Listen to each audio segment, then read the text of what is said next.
Merci d'être toujours resté fidèle à Télé 50, Kinshasa Direct. Bienvenue pour ce numéro du 23 juillet. Nous sommes mardi et deux questions principales nous préoccupent.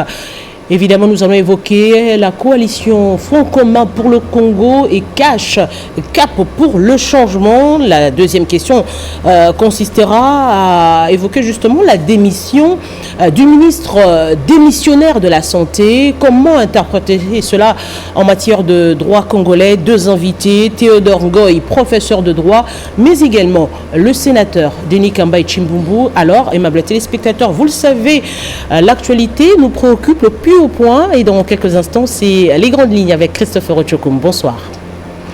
Bonsoir avec Boutella, bonsoir mesdames et messieurs. Tout de suite les titres.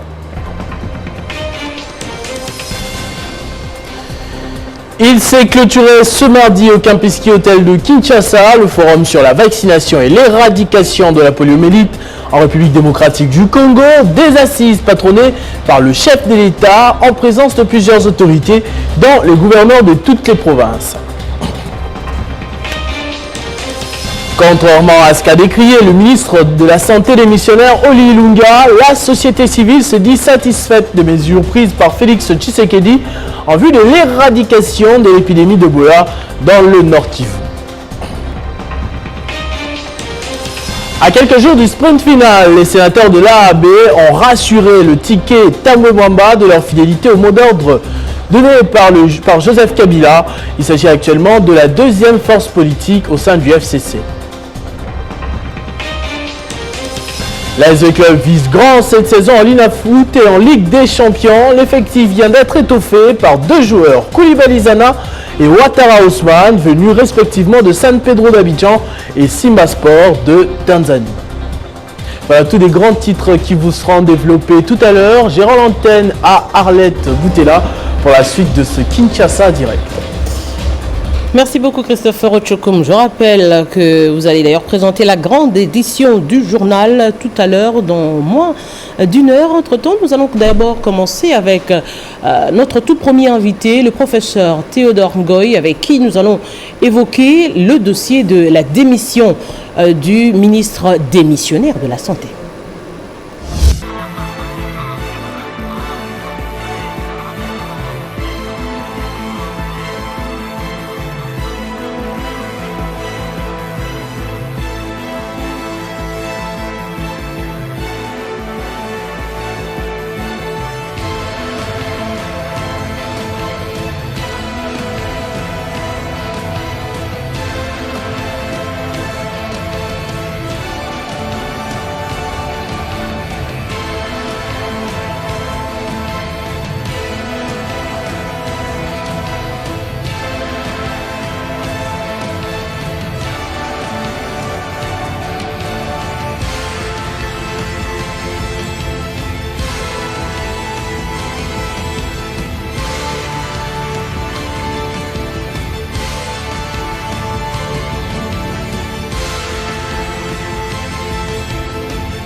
Notre tout premier invité nous a rejoint sur ce plateau. Bonsoir, professeur. Bonsoir.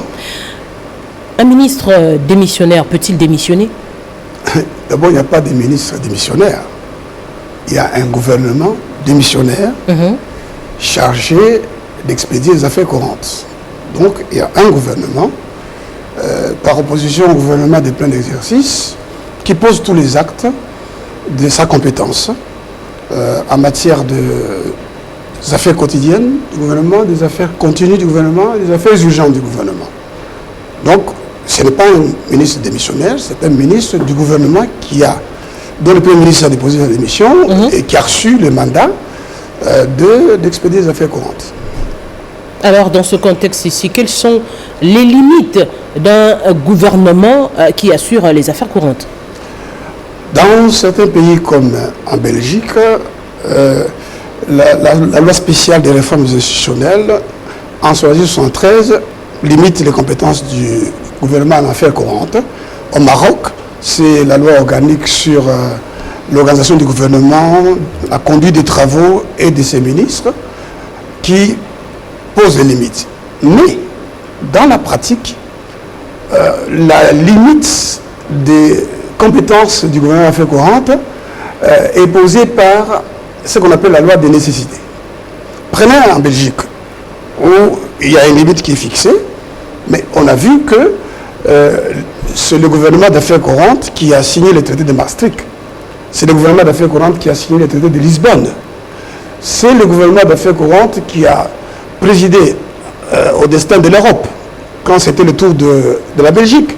Récemment d'ailleurs, en 2011, le roi a demandé au gouvernement Yves Leterme de déposer les budgets, de prendre des mesures en matière de budget, politique budgétaire, des mesures d'ordre de réformes structurelles et même des mesures sur le plan économique, sur le plan social, sur le plan financier pour le bien-être de la population. Et en droit congolais? Cela revient à dire, en droit congolais, il n'y a aucune loi qui détermine d'ailleurs ces compétences. Là, ce sont des traditions, ce sont les coutumes. Et donc, ceci veut dire simplement que lorsque vous considérez des affaires courantes, dans les répartitions, on parle de 3 domaines, le domaine des affaires journalières, des affaires continues, c'est-à-dire celles qui ont commencé quand le gouvernement avait le plan d'exercice et qui doivent être finalisées. Et puis il y a les affaires urgentes. Celles-là concernent la vie de la nation, l'intérêt vital, les intérêts économiques.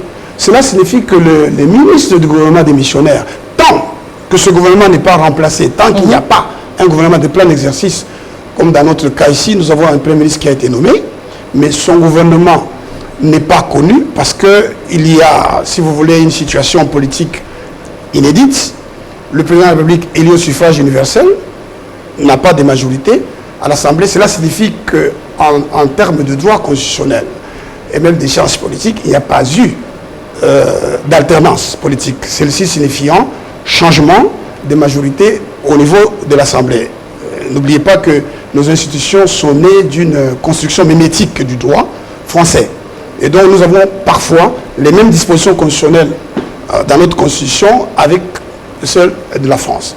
Donc nous devrions normalement avoir ce que Édouard Balladur a appelé le régime de cohabitation.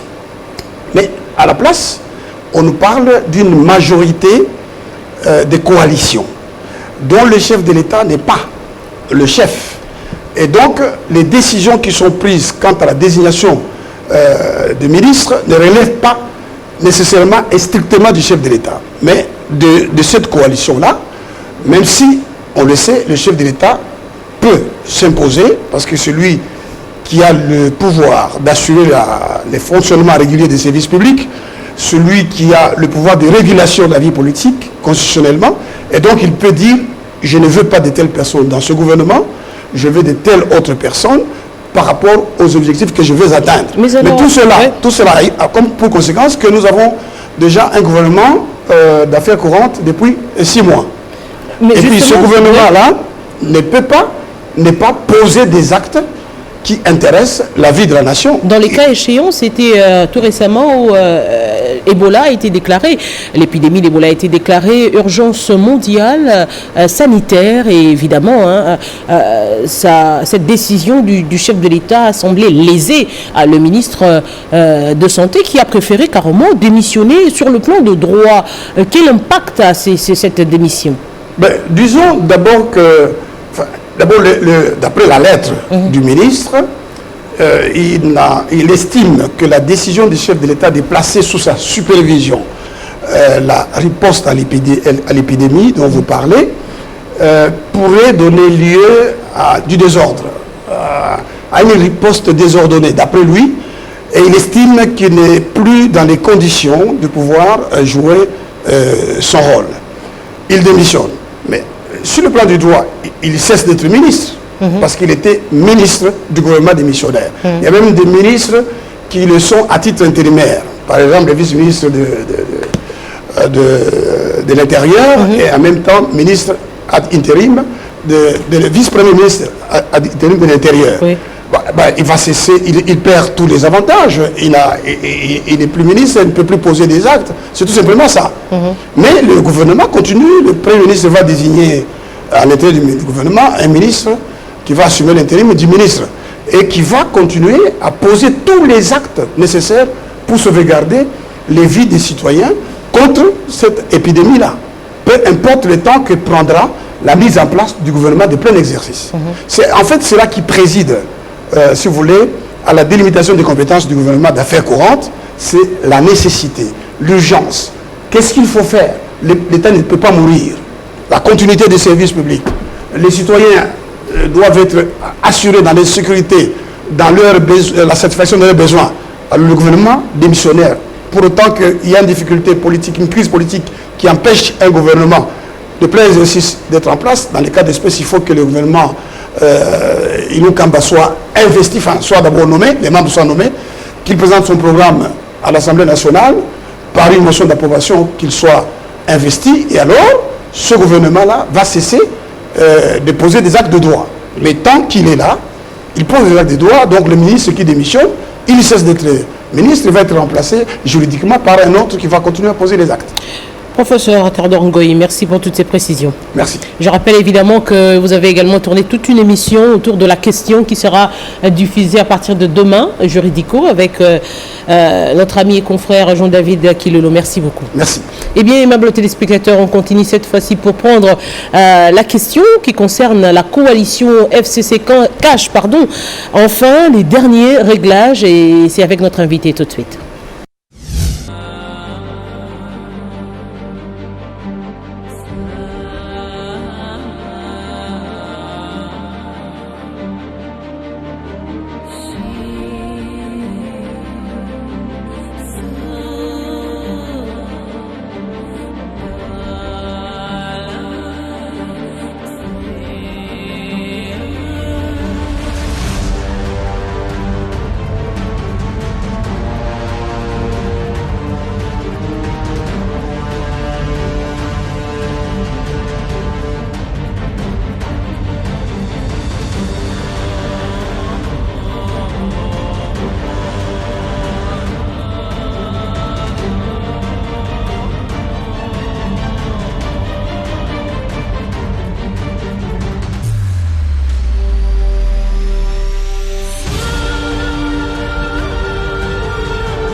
Alors que la sortie du gouvernement tarde, des questions se posent évidemment sur la coalition FCC-Cash, où certaines langues disaient déjà que ça battait de l'aile. Eh bien, certaines images également dans les réseaux sociaux nous a fait voir le chef de l'État entrant et le président sortant ensemble. Eh bien, évidemment, des questions autour de ces questions justement et des images. On en parle avec notre invité, le sénateur Denis Kambaye. Bonsoir et bienvenue.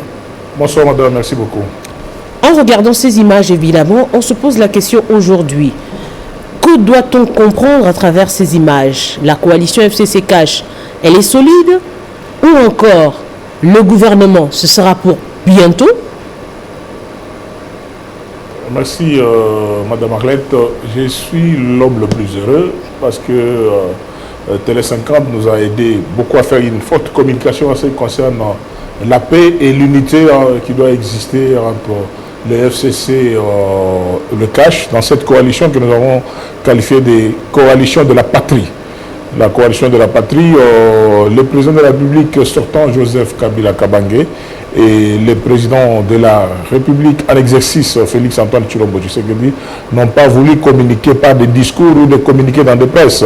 Non, ils ont voulu faire ce que mon frère Kofi Olomide a toujours dit, l'amour n'existe pas, il n'existe que des preuves d'amour. C'est-à-dire que là, vous avez vu vous-même, par rapport à ce qui vient de circuler dans les réseaux sociaux, contrairement aux vendeurs de vent et surtout aux ennemis de la patrie. Donc la coalition FCC-Cash, tout va très bien, étant donné que les deux panafricanistes qui ont donné une grande leçon de passation civilisée de pouvoir se sont rencontrés en toute intimité et ils sont restés jusque tard pour parler de l'intérêt du Congo. Et nous qui sommes des lieutenants de l'un ou l'autre camp, nous ne pouvons que suivre cet exemple. C'est pour vous dire que nous devons tempérer dans la communication. Il est important que tout patriote congolais, tout celui qui aime ce pays, tout celui qui veut voir que l'Afrique puisse avancer, que nous puissions aussi avoir la passation civilisée de pouvoir qui est une première dans notre pays depuis les années 60 et qui puisse servir pour les leçons pour les futurs. Si aujourd'hui ces images existent, apparemment, ça ne semble pas être vécu dans les politiques des deux camps, du FCC ou encore du CASH. On sent dans le discours, on sent évidemment qu'il y a des clashs dans leur discours. Je me pose la question aujourd'hui, très récemment, on nous avait dit qu'il y aurait une communication, une cellule de communication pour communiquer suffisamment sur cette nouvelle coalition. Mais ce n'est toujours rien. Oui, madame Arlette, j'ai suggéré ça sur Télé 50. Ça commence à porter fruit parce que tout à l'heure, je venais de rencontrer pasteur Théodore Ngoï, qui venait de sortir d'ici, qui me dit, fils, parce que je suis fils d'un pasteur, je ne suis pas pasteur moi-même, vous commencez à prendre notre place, pourquoi vous passez à la télévision avec la Bible? Mais c'est pour dire tout simplement que j'étais en train d'exhorter, je suis en train d'entrer dans des résidences de présidents, des ministres, même sans autorisation, à travers Télé 50, qui fait un travail important. Je suggérais ça, à voir ce que nos deux leaders venaient de faire, l'autorité morale du CASH, l'autorité morale du FCC, cette grande coalition qui va se former, qui forme maintenant l'actuelle majorité au pouvoir entre la majorité parlementaire et la majorité présidentielle. Nous sommes certains que ce qui pilote la coordination de ces deux de cette coalition vont arriver à mettre en place les deux structures que j'avais suggérées, la coordination en charge des stratégies de notre coalition et la coordination en charge de la communication de notre coalition, parce que nous devons liguer nos forces, nous mettre la main dans la main derrière le fonctionnement des institutions de la République telles qu'elles sont pilotées par le président Félix. Si l'attente elle est aussi parfaite, pourquoi le gouvernement traîne encore? Oui, il y a un temps pour tout. Vous savez que c'est pour la première fois que cela se passe dans notre pays comme ça, d'avoir une majorité parlementaire ailleurs et une majorité présidentielle ailleurs. Le travail se fait. Vous avez suivi les différentes communications qui dans peu de temps. Même la Bible à laquelle nous croyons, Jésus revient bientôt. Il faut croire que dans peu de temps, quelque chose va être fait. Mais je voudrais peut-être ne pas oublier dans ma communication de tout à l'heure, dire merci à un aîné à nous, président Olengankoy de Sensa, qui a fait un travail important d'appeler nos frères. Et dans les jours qui viennent, nous-mêmes, nous allons contacter d'autres frères, notamment les Peter Kazadé et les autres, pour faire un grand travail de mettre toutes les forces ensemble en dehors de la ville de Kinshasa et réfléchir comment stabiliser les choses sur le plan stratégique et sur le plan de la communication. Le travail se fait, Madame Arlette. Nous espérons dans quelques jours, vous allez voir le changement de cap sur le plan de la communication et sur le plan de la stratégie collective, afin que les bonheurs des Congolais puissent être mis en place par les gouvernements qui vont sortir sous la conduite du président Félix Tshilombo Tshisekedi. Aujourd'hui, on parle coalition, oui, mais il y a quand même dissidence au sein du Front commun pour le Congo. Déjà, la question qui vous préoccupe au Sénat, vous préoccupe au Sénat aujourd'hui, on a deux cadres du Front commun pour le Congo qui ont postulé au détriment, plutôt, bien que le FCC voudrait avoir un seul candidat. Non, madame, ne vous inquiétez pas, je crois que j'ai pris un temps, plus d'une semaine, je ne passais pas ici, à Télé 50, pour confirmer les choses. Dès demain, la campagne électorale va démarrer et nous reviendrons ici dans le cadre de la campagne électorale pour notre ticket FCC. Il n'y a pas deux candidats FCC, il n'y a que le ticket FCC qui est conduit par le président Alexis Thambwe Mwamba comme président, premier vice-président Évariste Bochab, deuxième vice-président John Tibasima, rapporteur professeur Kaumba, questeur Eric Urubuye, questeur adjoint Zabalafio. Et pour la première fois, les gens vont voir à la différence de l'Assemblée nationale, parce que nous sommes tous dans le même Parlement. Mais nous, au niveau du Sénat, nous allons démarrer avec notre collègue Ntsona de la Mouka, qui est candidate rapporteur adjointe au niveau du bureau du Sénat. Voilà le ticket qui va être présenté, qui va être élu massivement. Parce les que, élections, comme vous savez, nous sommes 90 sénateurs. Ne vous ont pas... Pas du tout. Il ne faut pas confondre, une stratégie nationale. Il ne faut pas confondre une stratégie nationale. J'entends beaucoup de gens entrer C'est les mêmes cadres. Non, vous avez affaire aux députés provinciaux et ici, vous avez affaire à des grandes personnalités qu'on appelle des sénateurs. Et avant, même à la veille de toutes ces élections, nous serons toujours ensemble. Et moi, je viens de tenir une grande réunion tout à l'heure au niveau de l'espace du Grand Kassai, où plus de 16 sénateurs élus de l'espace du Grand Kassai que j'ai pilote, nous nous sommes rencontrés et nous avons parlé. Et le vote est secret, vous le savez, le vote est secret. Le vote est secret. Ne craignez-vous pas être surpris? Non, pas du tout. Pas du tout. Vous savez, Madame Arlette, je l'ai dit la fois passée, les gens n'avaient pas bien compris. Nous avons été victimes de beaucoup d'injures, nous les sénateurs, par rapport même à l'installation de notre chambre. On nous parlait en termes de corruption et tout ça. Et moi, je l'ai dit en d'autres termes. Aujourd'hui, nous avons plus ou moins 90 sénateurs membres de FCC. Et nous avons aujourd'hui le ticket FCC piloté par le président Thambwe Mwamba. Et nous allons accompagner notre sœur de Lamouka. Est-ce que vous comprenez que Ntsona, qui est de Lamouka, aura notre concours parce que nous voulons avoir un bureau complet et que nous puissions travailler. Le bureau va être mis en place ce week-end et dans les jours qui viennent, ce sera le gouvernement. Nous devons travailler et alléger certaines tâches au président Fachi. Vous le voyez au four et au moulin pour l'intérêt du Congo. Et nous devons rester dans cette discipline telle que chaque fois que nous nous rencontrons à Kingakati devant notre autorité morale, je citais le général-major de réserve, Joseph Kabila Kabange, nous avons toujours été disciplinés et tout le monde le sait, que nous allons travailler, qu'on se calme. Qu'on se calme. Les électeurs, ce n'est pas dans les réseaux sociaux, les électeurs, c'est des sénateurs. Et les sénateurs, nous sommes avec eux tous les jours. Puisqu'on parle de sénateurs, la question a eu lieu avec Kengo Adondo, vous vous rappelez? Il ne faut pas comparer les périodes. Vous savez, quand Kengo Adondo était candidat et mon aîné, Cheikh Kitondo, le président de la République, s'appelait à son temps Joseph Kabila Kabange. Et on était trop sûr de toute notre majorité en disant aussi qu'on pouvait même perdre le Sénat, on gardait les institutions, sans malgré que Kengo a été élu en provenance de l'opposition, bien sûr, où était indépendant. Mais le fonctionnement des institutions, rien n'a été bousculé. Donc Kengo a rejoint le système, on a travaillé comme tel, rien n'a changé. Mais maintenant, nous avons deux majorités. Nous avons une majorité parlementaire que nous devons stabiliser et contrôler, et nous avons une majorité présidentielle. Donc nous avons le CACH et le FCC.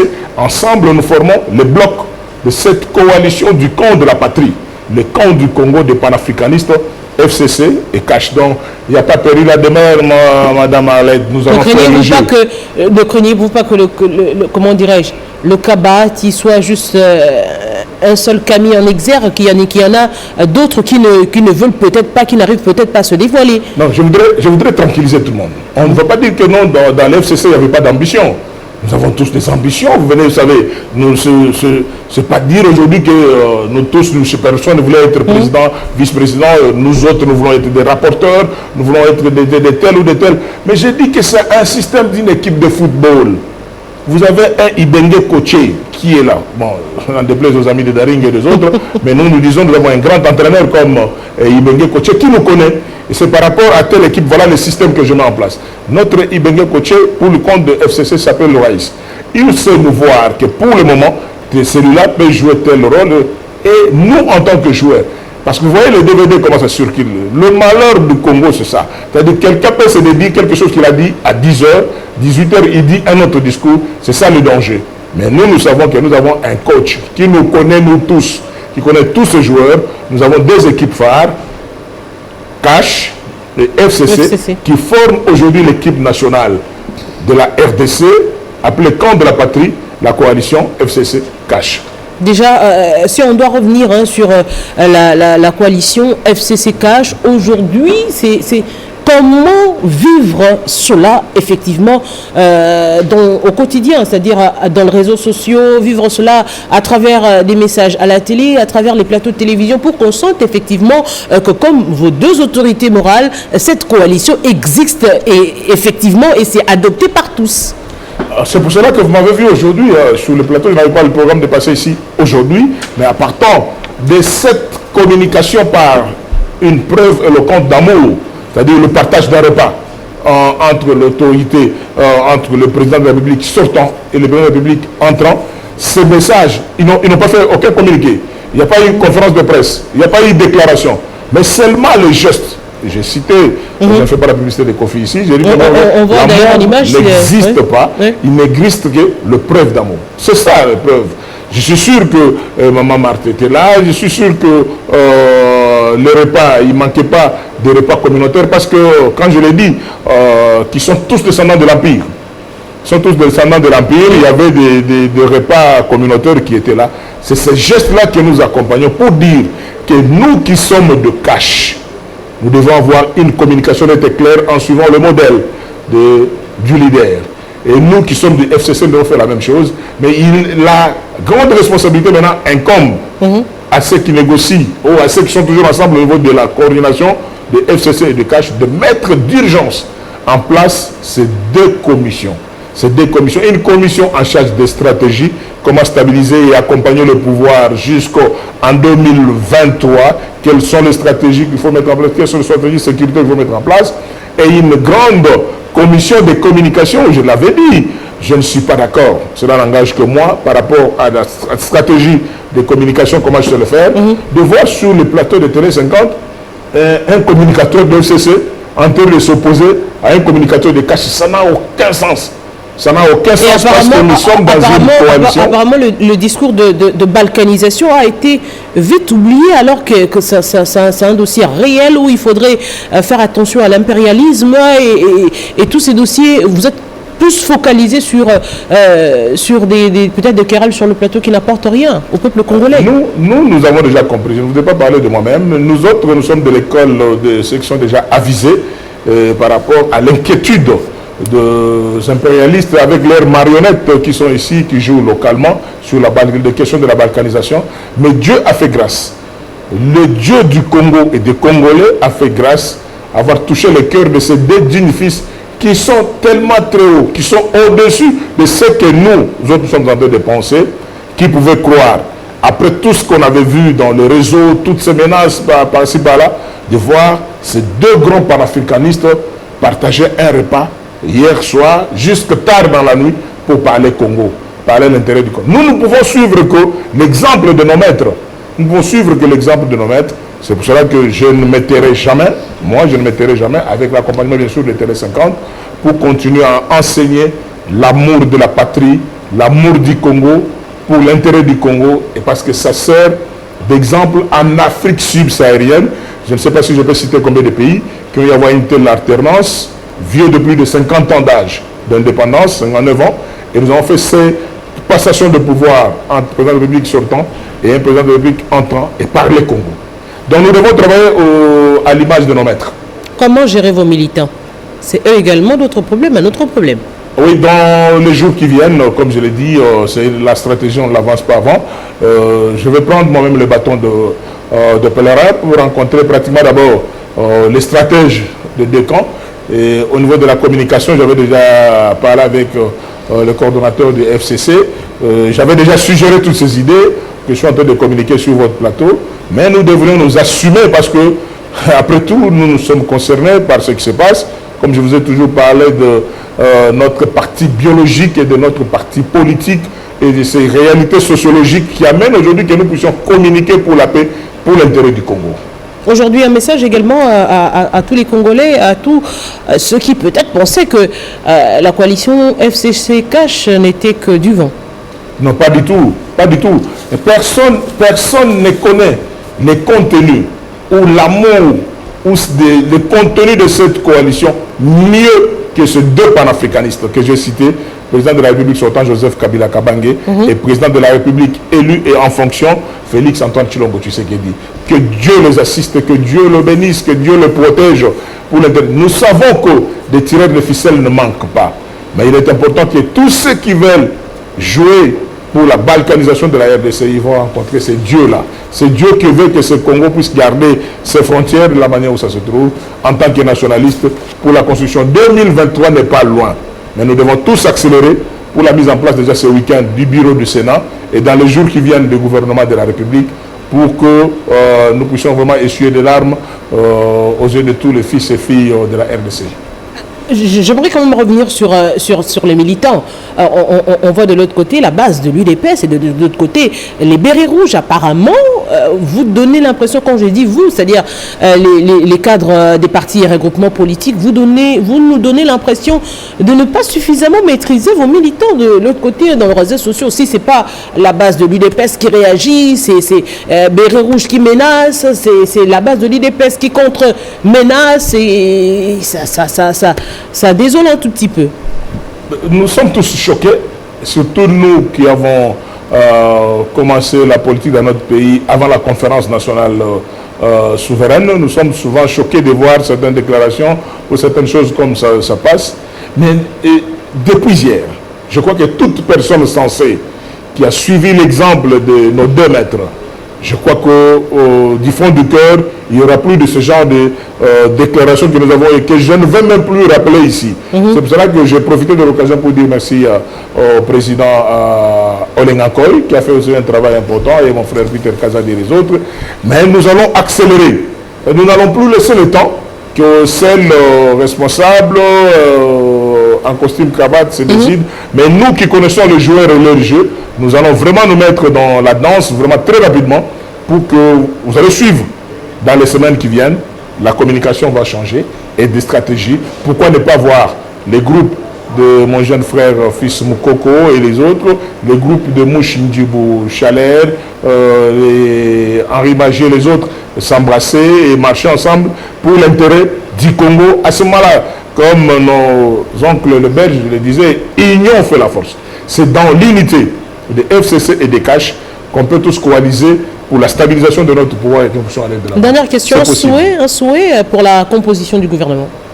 Un souhait pour la composition du gouvernement, les souhaits généralement constitutionnels. Notre gouvernement est taillé sur mesure sur base de la Constitution, qui nous rappelle au partage et le travail qui se fait déjà. Je crois que nous aurons à voir les hommes qu'il faut à la place qu'il faut, chacun dans son secteur, méritant bien sûr, pour que nous puissions appuyer les institutions de la République conduites par notre président Félix Antoine Tshilombo Tshisekedi. Je profite de votre micro vraiment pour dire une fois encore merci à ces deux panafricanistes qui n'ont pas fait une conférence de presse, qui n'ont pas fait une déclaration. Ils ont seulement partagé un repas d'amour, un repas de cœur.